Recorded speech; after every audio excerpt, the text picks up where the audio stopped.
నమస్కారం కృష్ణారావు గారు. అవిఆర్ టాక్స్కి పునఃస్వాగతం. ఇది మేనేజ్మెంట్ సైన్సెస్లో ఒక సేయింగ్ ఉంది, మ్యాన్ ఈజ్ ఎసెన్షియల్లీ హెడోనిస్టిక్. స్వలాభాపేక్ష లేకుండా మానవుడు ఏ పని చేయడం అనేది. అది ఇప్పుడు అమెరికా రాజకీయాల్లో చాలా చక్కగా ప్రస్ఫుటంగా మనకి మీడియా వర్గాల ద్వారా తెలుస్తుంది. అది ఎవరు? పెద్ద వరల్డ్ లీడింగ్ ఇండస్ట్రియలిస్ట్ అయినటువంటి ఎలాన్ మస్క్, అమెరికా అధ్యక్ష పదవి చేపట్టినటువంటి ట్రంప్. ఎలాన్ మస్క్ పెట్టుబడి పెట్టింది మళ్ళీ ఆ డబ్బులు వెనక్కి తీసుకుందామనే ఉద్దేశంతో చేసి నేను లేకపోతే నువ్వు గెలిచిండేవాడు. ఇప్పుడు ఏమైనా ఇద్దరికి మధ్య పరస్పర వైరుధ్యంగా ఒకళ్ళకి, అంటే ఇతనికి వ్యాపారం బాగా షేర్ కింద పడిపోయింది. తర్వాత మరి అమెరికా నుంచి ఇది పైకి వెళ్ళే దాంట్లో రోదసీ ప్రయోగాల దాంట్లోంచి మస్క్ వెనక్కి రావడం వచ్చేసింది. ఇట్లాగా ఒక టైంలో ఇద్దరు ఒకరు కావలించుకున్న వాళ్ళు ఇప్పుడు పరస్పరం నార్త్ సౌత్ పోల్స్ లాగా తయారైపోయారనమాట. ఒకరినొకరిని బ్లేమ్ చేసుకుంటున్నారు. ఆ బ్లేమ్ గేమ్ అనేది ఎట్లాగైందంటే సక్సెస్ స్కాండల్స్ దాకా కూడా వెళ్ళింది ఇది. ఆ తర్వాత మరి మనీ ఎంత ఫ్లో అయింది, దీనివలన ఈ ఎలక్షన్స్లో మనీ ప్రభావం అనేది ఎట్లా జరుగుతుంది అనేది చూస్తే చాలా ఆశ్చర్యం వేస్తుంది. అదే మనకి ఇండియా లాంటి దేశంలో అయితే ఇప్పటికి మొత్తం ప్రపంచం అంతా గగ్గోలు పెట్టేది. బట్ అమెరికాలో ఇద్దరి మధ్యాహ్నం ఏంటంటే ఈ ఏదంటే ఇప్పుడు తన కార్లు అమ్ముకోవడానికి సబ్సిడీ ఇవ్వడం వలన ఇన్నాళ్ళు చాలా చక్కగా ఇప్పుడు ఆ కార్లు కొనేవాడే లేదు. ఇప్పుడు చైనా కంపెనీ వీడికి కాంపిటీషన్గా వచ్చి మోర్ ఇదిగా ఉంది. తర్వాత ఇంకొక ఇది కూడా చెప్పింది ఏంటంటే ట్రంప్ పెట్రోలు డీజిల్ కార్లు ఎక్కువగా మక్కువ చూపిస్తాడు, అసలు ఎలక్ట్రికల్ కార్స్ మీద లేనే లేదు, ఇదని చెప్పడంతో దీని ఫ్యూచర్ కూడా ఏ విధంగా ఉంటుంది అనేది సందిగ్ధవత పరిస్థితిలో పడింది. అట్లాగా మరి ఈ అమెరికా రాజకీయాల్లో, వ్యాపార రంగంలో మరియు సామాజిక మాధ్యమాల్లో పెద్దగా చర్చనీయాంశమైనటువంటి ఎలన్ మస్క్ ట్రంప్ మధ్య ఉండేటువంటి ఈ విభేదాల మీద మీ స్పందన? నన్ను అడిగితే ఎలన్ మస్క్ ఒక ల్యాంప్ పోస్ట్ లాంటి వాడు. మనకు చూస్తూ ఉంటాం కదా, స్ట్రీట్ లైట్స్ ఉంటాయి, పెద్ద ల్యాంప్ పోస్ట్. పక్క నుంచి ఈ మిడతలు, మాత్స్ దాని దగ్గరికి అట్రాక్ట్ అయిపోతూ ఉంటాయి. పోయినవన్నీ ఏమవుతాయి? కాలి కింద పడిపోతాయి. వివేక్ రామస్వామి వాడిని ఎంత పైకి వచ్చాడు, ఎంత ఇంపార్టెంట్ రోల్లో ఉన్నాడు, సడన్గా ఏమైపోయినాడు? అసలు ఎవరు మాట్లాడటలేదు, ఎక్కడ ఒప్పించడం లేదు. ఒక్క చిన్న మాట అన్నందుకు, ఇది రిపబ్లికన్ ఐడియాలజీ కట్టుబడి ఉన్నా కానీ ఈ H1B వీసాసు, ఇమిగ్రేషను మంచిదేనన్న ఒక్క మాట అన్నందుకు రిపబ్లికన్స్ అంతా వాటిని పక్కన పెట్టారు. సో ఆ రకంగా పోయినాడు అతను. ఇప్పుడు రెండో రోజు ఈ వంతు మస్క్ది. Musk of course Vivek Ramaswamy కన్నా more important, more close, financially also very strong fellow. నిన్న మొన్నటి దాకా మస్క్ ఎజెండానే ట్రంప్ ఎజెండా లాగా నడిచింది. ఈ ఆఫ్రికాన్స్ అంటే సౌత్ ఆఫ్రికాలో ఉన్నటువంటి వైట్ పాపులేషను, వాళ్లను అక్కడ బ్లాక్స్ టార్గెట్ చేస్తున్నారని అది ఒక పెద్ద ఇష్యూ కింద తీసుకొని ఆ సౌత్ ఆఫ్రికన్ ప్రెసిడెంట్ వచ్చినప్పుడు నిలదీశాడు ట్రంప్. దానికి ప్రధానమైన కారణం మస్కే, ఎందుకంటే మస్క్ సౌత్ ఆఫ్రికా నుంచి వచ్చిన వైట్. సో అంత క్లోజ్గా ఇద్దరు మూవ్ అయినారు. తెలుగులో సామెత కూడా ఉంది కదా, దొంగలు ఊళ్ళు పంచుకున్నంత కాలం బాగానే ఉంటుంది, వాళ్ళకి విభేదాలు వచ్చినప్పుడే మొత్తం అంతా బయటకు వచ్చేస్తాయి. అది ఈరోజు ఎగ్జాక్ట్గా రిపబ్లికన్ పార్టీలో జరుగుతున్నది. బేసిక్గా పార్టీ ఐడియాలజీలో ఎక్కువ భాగం పాజిటివ్ కాకుండా నెగటివ్గా ఉన్న పార్టీల్లో ఇట్లాంటి అవకాశాలు జాస్తిగా ఉంటాయి. రిపబ్లికన్ పార్టీలో ముఖ్యంగా ట్రంప్ ఎదుగుదల, ట్రంప్ ఈ స్థాయికి రావటం అంతా నెగటివిటీ మీద ఆధారపడి ఉంది. వాళ్ళని హేట్ చేయి, వీళ్ళని హేట్ చేయి, వాళ్ళని బయటికి పంపించు, వీళ్ళని బయటికి పంపించు, అంతేగాని పాజిటివ్గా ఇది చేస్తామనేటటువంటిది లేదు. ఆ పాజిటివ్గా చేస్తామన్న దాంట్లో కూడా కొంతవరకు పూర్తిగా ఫెయిల్ అయినాడు. యాక్చువల్లీ మస్క్ చెప్పిన దాంట్లో చాలా ఇంపార్టెంట్ పాయింట్ ఉంది. ఈ బడ్జెట్ డిజాస్టర్ బడ్జెట్ అన్నాడు. ఒకటి, నువ్వు ట్యాక్సులు తగ్గిస్తానంటావు, ఎక్స్పెండిచర్ పెంచుతానంటావు. ఎట్లా? ఏదో ఒకటి చేయాలి. నువ్వు ట్యాక్స్లైనా తగ్గించి ఎక్స్పెండిచర్ తగ్గించుకోవాలి, ట్యాక్సులు పెంచి ఎక్స్పెండిచర్ పెంచుకోవచ్చు. బట్ రెండు చేస్తారన్నప్పుడు డిజాస్ట్రస్ డెఫిసిట్ పెరిగిపోతుంది, అమెరికాకు మంచిది కాదనేటటువంటిది వాడి వాదన.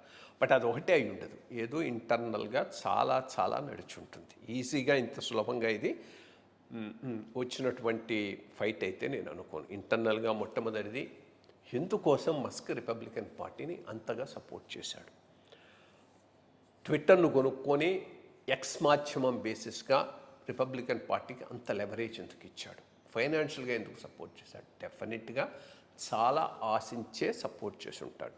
ఏ ఇండస్ట్రియలిస్టు న్యూట్రల్గా ఎవరిని సపోర్ట్ చేశాడనేటటువంటి దానికి నేను ఒప్పుకోను. సో అక్కడ ఏదో వీడికి కావాల్సినటువంటి కన్సెషన్స్, వీడికి కావాల్సినటువంటి వాడు అనుకున్నవి ఇవ్వటంలో డొనాల్డ్ ట్రంప్ రిఫ్యూజ్ చేసినట్టున్నాడు. ఇంకా అయిపోయింది, వీడితో పని అవసరమైంది, వీడు ఎంత దూరంగా పెడితే అంత మంచిది. బట్ చాలా వాటికి వీడు ప్రివీ కాబట్టి, తెలిసినవాడు కాబట్టి ఈ స్పిల్లింగ్ ది బీన్స్ అవన్నీ బయట పెడుతున్నాడు. పెద్దగా దీనివల్ల ట్రంప్ ఎఫెక్ట్ అవుతాడంటే నేను అనుకోను. ఎందుకంటే ట్రంప్ చాలా ఎత్తుకు ఎదిగిపోయినాడు. రెండోది అమెరికన్ సిస్టమ్ అట్లాంటిది. వన్స్ ప్రెసిడెంట్ అయిన తర్వాత 4 ఏళ్ళ దాకా నేను క్వశ్చన్ చేసేవాడే లేడు. చెక్స్ అండ్ బ్యాలెన్సెస్ ఉన్నాయి. Congress can be a balance, judiciary can be a balance. But జ్యుడిషియరీలో ఆల్రెడీ రిపబ్లికన్ వాళ్ళు జాస్తిగా ఉన్నారు, కాంగ్రెస్లో కూడా వీటికి అనుకూలమైన వాళ్ళే ఉన్నారు. రెండోది ఒక strong, very conservative, aggressive white population వాడు అనుకుంది. అది వాడికి పెద్ద అసెట్. సో వాళ్ళు వీడిని వదిలిపెట్టరు, వాళ్ళు కొంత దేనికైనా తెగించడానికి కూడా రెడీగా ఉంటారు. సో అందుకని మస్క్ ఎఫెక్ట్ పెద్దగా ఉండకపోవచ్చు. ఎపిస్టీన్ ఫైల్స్, ఎస్ నేను కూడా అదే అనుకుంటూ ఉన్నా. ఎపిస్టీన్ ఫైల్స్లో చాలామంది డెమోక్రాటిక్ వాళ్ళు ఉన్నారు అనేటటువంటిది తెలిసిన విషయం. సో అందరు అనుకున్నది ఏంది, ట్రంప్ రాగానే ఎపిస్టీన్ ఫైల్స్ను పబ్లిక్ చేస్తాడని అనుకున్నారు. అయ్యి ఉండాల్సింది. కాలేదు అంటే ఇప్పుడు అసలు విషయం వీడు బయట పెట్టాడు. ఆ ఎపిస్టీన్ ఫైల్స్లో వీడు కూడా ఉన్నాడని. బట్ నేను గెస్ వాడు సూసైడ్ చేసుకొని చచ్చిపోయినాడు. ఇప్పుడు వీళ్ళు బయట పెడితే రావాల్సిందే కానీ వాడంతటి వాడుగా మాట్లాడే అవకాశం లేదు. ఎందుకంటే ఎపిస్టీన్ అనేవాడు ఎదురుగా ఇప్పుడు లేడు. సో అది కూడా పెద్దగా ఇమ్మీడియట్గా వీడికి ఎఫెక్ట్ కాకపోవచ్చు. ఇన్ఫ్యాక్ట్ అంతకుముందు ఏదో ప్రాస్టిట్యూషన్ కేసులో ఉన్నాడన్నా కానీ వీడిని ఎన్నుకున్నారు. కాబట్టి అది పెద్ద ఇష్యూ కాకపోవచ్చు with in American public. So నేను అనుకోవటం మస్క్ ఇమ్మీడియట్గా ఈ 4 ఏళ్లలో డొనాల్డ్ ట్రంప్ ప్రెసిడెన్సీని పెద్దగా ఛాలెంజ్ చేయలేకపోవచ్చు. First point. దీనివల్ల ట్రంప్ ఏమైనా మారతాడా, మారకపోవచ్చు. ఎందుకంటే అది ఒక టైప్ ఆఫ్ ఏ పర్సనాలిటీ, అది మారే పర్సనాలిటీ కాదు. అదేదో ఒక ఎజెండాతో పోతున్నాడు, అది సక్సెస్ అవుతుందా, దానివల్ల అమెరికాకు లాభం అవుతుందా, నష్టం అవుతుందా, అది చూడాలి, ఫ్యూచర్లో చూడాలి. అదొక ఆస్పెక్ట్. బట్ వాడన్న ఇంకో 3వ పాయింట్ చాలా చాలా ఇంపార్టెంట్ పాయింట్. అది ఇండియాకు కూడా ఈక్వల్గా వర్తిస్తుంది. ఇప్పుడున్న ఈ 2 పార్టీలు కాదు, మధ్యలో 3వ పార్టీ ఒకటి రావాల్సిన అవసరం అమెరికాకు ఉన్నది అని. అది చాలా చాలా ఇంపార్టెంట్ పాయింట్ ఎవరు మస్క్ చెప్పిన దాంట్లో. బట్ అది అంత ఈజీ కాదు, చాలా ఎఫర్ట్ పుట్టించేయాలి. అప్పుడు వాడేం చేయాలి, ఒకవేళ ఆ పార్టీని డెవలప్ చేసి ముందుకు తీసుకుపోవటమే ప్రధానమైన అంశంగా ఉన్నట్లయితే ఇంకా వీడి బిజినెస్ ఎంపైర్ని అంతా వదులుకొని దాని మీదే కాన్సన్ట్రేట్ చేయాలి. మరి చేస్తాడా? Because is basically A business man is doing a lot of activity, a successful business man. So అవన్నీ వదులుకొని ఇచ్చేస్తాడా? చేయకపోతే చేయడానికి రెడీగా ఉన్నా వీటితో పాటు ఒక టీం వస్తుందా, అది కూడా చాలా ఇంపార్టెంట్. చూడాలి ఎట్టుకుపోతుందో. బట్ బేసికలీ నేను అనుకోవటం దీనివల్ల ట్రంప్ ఏదో అడ్వర్స్గా ఎఫెక్ట్ అవుతాడని మాత్రం నేను అనుకోవటం లేదు. ట్రంప్ ఏదైనా అడ్వర్స్గా ఎఫెక్ట్ అయితే వాడి పాలసీస్ వల్లనే అవుతాడు. కొన్ని క్రేజీ పాలసీస్ వలన ప్రజల్లో డిస్కంటెంట్ వస్తే, అన్పాపులర్ అయితే అప్పుడు పోతాడు. కానీ మస్క్ యొక్క ఈ ఈ ఈ ఫ్యూడ్ వలన, ఈ రిఫ్ట్ వలన ట్రంప్కు నష్టం కన్నా మస్క్కే ఎక్కువ నష్టం జరుగుతుంది. ఎందుకంటే ఇప్పుడు మరి స్టార్లింక్స్ ఇండియాలో ఇచ్చారు, రేపు ఆపేయచ్చు.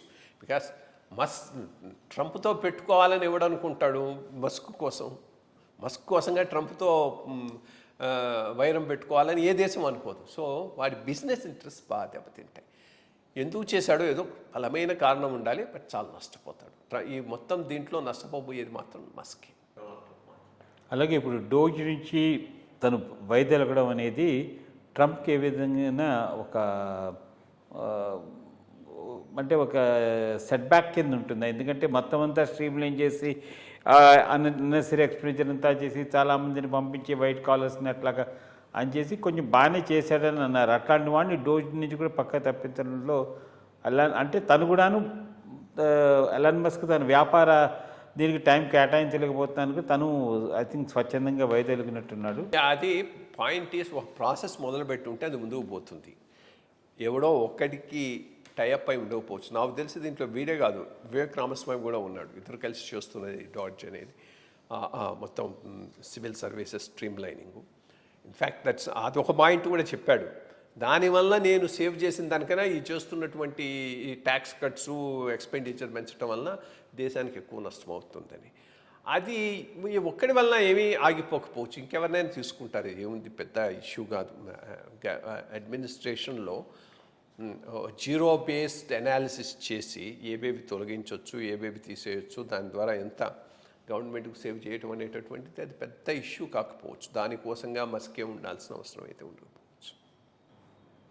అయితే వేచి చూడాలండి. అంటే ఈ సామెత అప్పటికపోయిన దొంగలు ఊళ్ళు పంచుకుంటానన్నట్టు ఎవరికి వాళ్ళు అమెరికాలో, ఎందుకంటే ఒకటి మటుకు చూస్తే డొనాల్డ్ ట్రంప్ సంపద దీంట్లో మటుకు ఎక్కడా కాంప్రమైజ్ కాడు. తన బిజినెస్ ఎంపైర్ని, తన ఫ్యామిలీని మొత్తం అంతటిని డెవలప్ చేసుకుని అక్కడ ఇదిగా ఉన్నారు. బట్ ఈ కొత్త ఒరవడిలో అమెరికన్ ఆర్థిక వ్యవస్థ ఏ విధంగా వెళ్ళిపోతుంది, మరి అక్కడ రాజకీయ వ్యవస్థ ఏ విధంగా ప్రభావితం అవుతుంది అనేది మనం భవిష్యత్తులో చూడాల్సి ఉంటుంది.